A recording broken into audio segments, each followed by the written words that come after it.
friends, Jewel back with ya. I thought I would do a much requested video today of natal Saturn and Pluto conjunct. So this is what we call a generational aspect, meaning there's going to be a lot of people who have got this going on. So it is not going to show up for everybody equally who has it. Only if it is personally aspected in your chart is it going to show up. It can show up stronger in the 7th, it can show up stronger in the 1st, or if it's in an angle. But typically only if you have personal planets that are aspecting this particular combination is it going to show up in any personal way for you.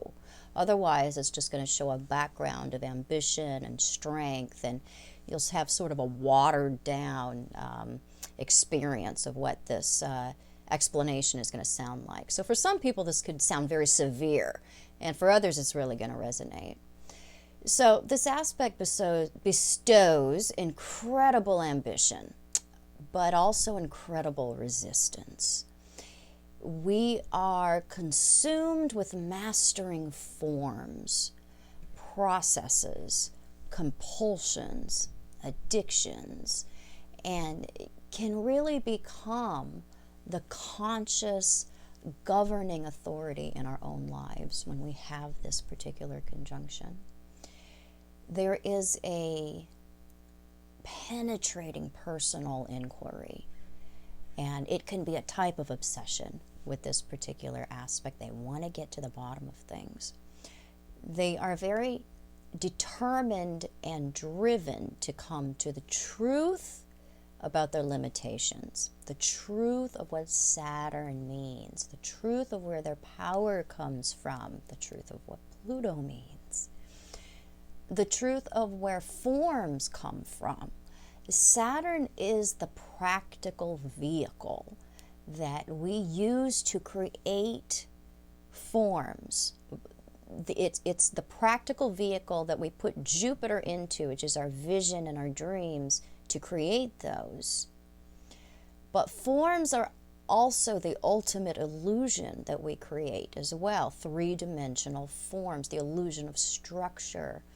The atoms of Pluto exist with this aspect to build stories of power, and we use those atoms to create rock solid illusions about the structural integrity of reality.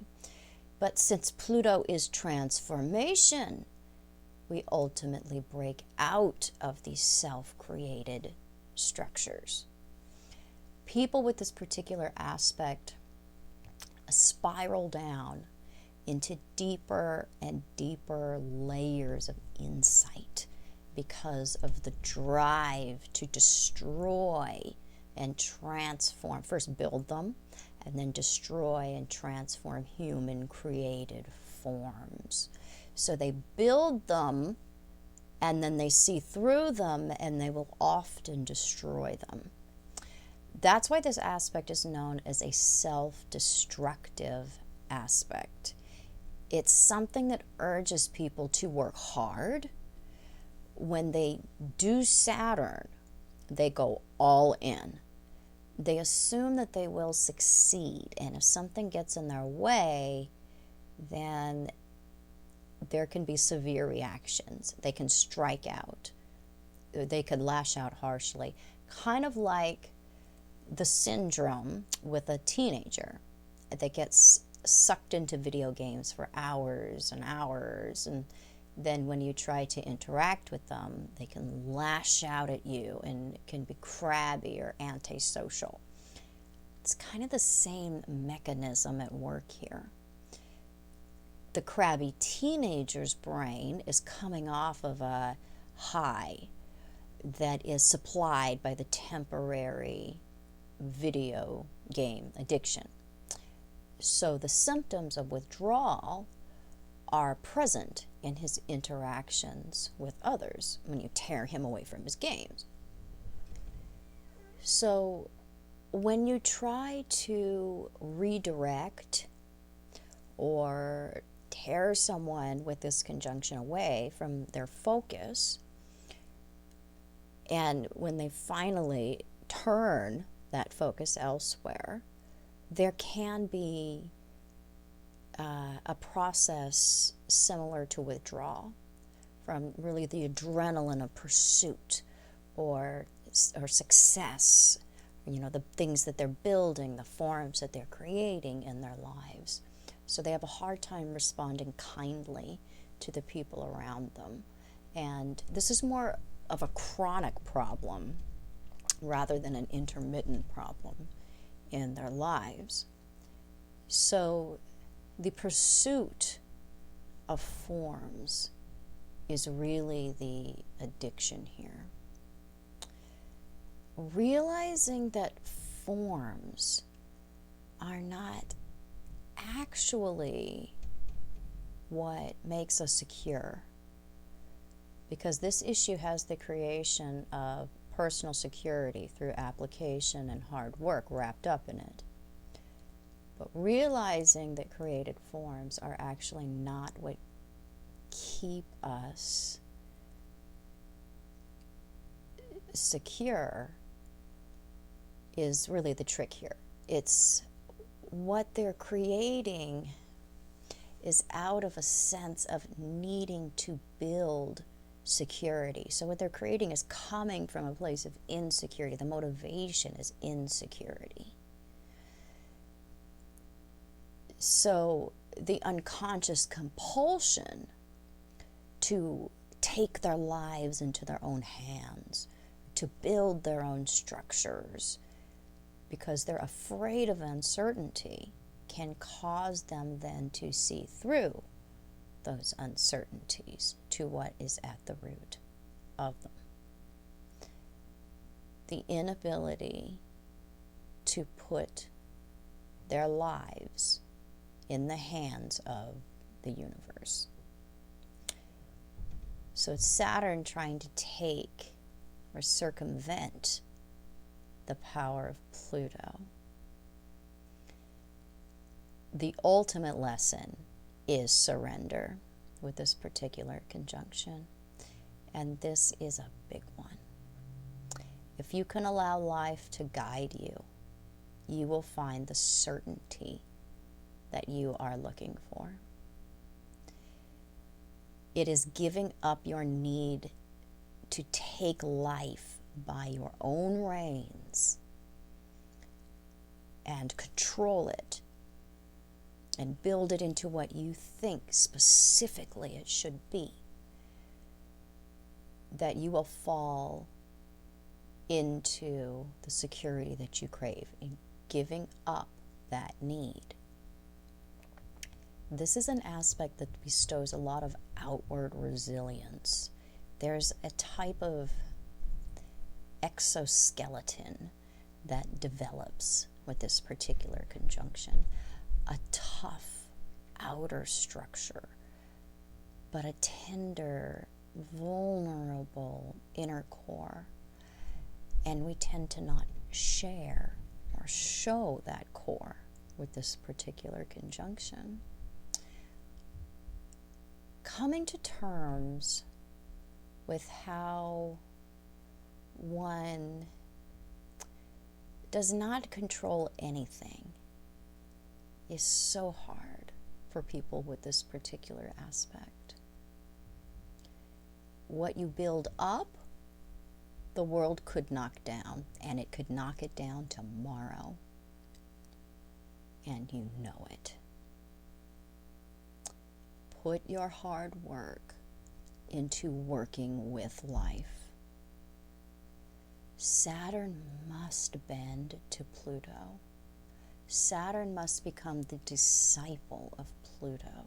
Saturn must put his trust in the unknown rather than creating a perpetual hedge against uncertainty. When changes need to be made, people with this particular conjunction can be extremely resistant. If this conjunction is found in the 7th house, for instance, then they tend to see others as dangerous or forceful and struggle even harder to resist advice because of where it seems to be coming from. In fact, the house this aspect falls into will show where the core resistance to outside influence lies, and also where the ambition to master these things lies as well. In the 7th, we can see resistance to others in general, distrust, but the ultimate mastery of how we go with the flow in relationships. In the 1st, we can have physical resistance and combativeness in the persona, and then the mastery of our physical powers and how we throw our weight around initially in the world. In the 2nd, we can have resistance related to self-esteem, allowing income, mastery of these things subsequently. 3rd, resistance to others' opinions or objective information and mastery of this. The 4th, resistance to intimacy, the stability of allowing others to provide for us, and then the mastery of this. In the 5th house, we can have resistance to allowing ourselves to be fully free in our personal expression, and a type of restraining ourselves from mastering the art of really authentic, unfettered self-expression. The 6th, we can have resistance to coworkers, working with others, the daily enforcement of rules or regulations, or the details of our lives. It could be something that we very tightly want to control or take over. So we can have a resistance to having anyone say anything about our daily agenda or our health, or resistance to service, and then the mastering of allowing others to help and come to our aid or serve us. In the 8th house, we can have resistance related to letting go of our attachment to control or pain, and the kind of control and influence that our pain can give us, and attachments to crisis or fears, mastering our addiction to these things, giving them up. In the 9th, resistance to the direction of those who may have the answers that we need, resistance to teachers, resistance to people who can sometimes have the advice that we are really looking for. Also resistance to information that doesn't increase our confirmation bias. And so the mastering of accepting truths that were previously foreign to us or out of our cultural understanding or training. In the 10th, we can have resistance to outside direction and authority, and the mastering of being humble or being a follower. In the 11th, resistance to conforming to group activities or group think or group moralities. Resistance to consensus, even if it makes sense. And the resistance to cooperation, or the mastering of bringing others together to achieve a greater good, or a greater purpose, to achieve something greater than just the individual can do. If it's in the 12th, a resistance to meeting what is unknown, what is mysterious, really confronting that. Mastering the art of allowing everything to be as it is without needing to control it or change it. and knowing that you will be okay even if you do nothing. So it's a very powerful trait within someone that this particular aspect creates, and the power to build, but then also the risk of then becoming addicted to what we have built or created or put our blood and sweat and tears and our focus into, and then becoming subject to what we have built. So in an effort to create what will bring you a cure for your uncertainty, you become the slave to that creation. You can end up becoming mastered by your own fears because you work for those fears. They employ you. You have to decide that you can make it on your own, even if you have to eat dog food, even if you must live in poverty. You will at least have your liberty. This is freedom. To be able to go without and be stripped of everything we think will keep us safe, and to find that, oh my God, you never needed it. We never had to lift a finger in the first place.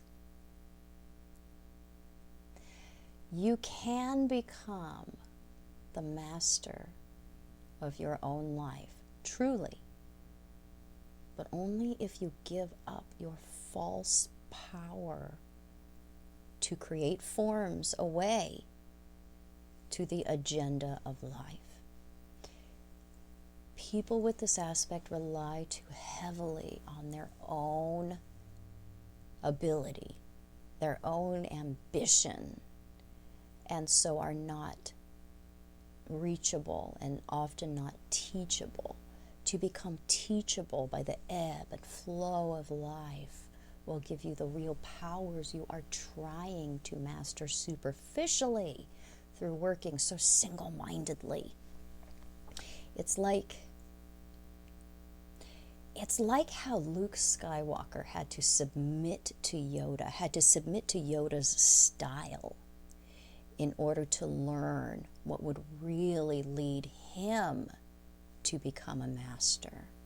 Do you remember how he was all, after, kind of this attitude, I want it now, I want to do it now, explain this to me now, I want to, I should be finished now, and Yoda's telling him, no, it's about feelings, it's about trusting the ebb and flow of what's outside of you, it's about recognizing the force.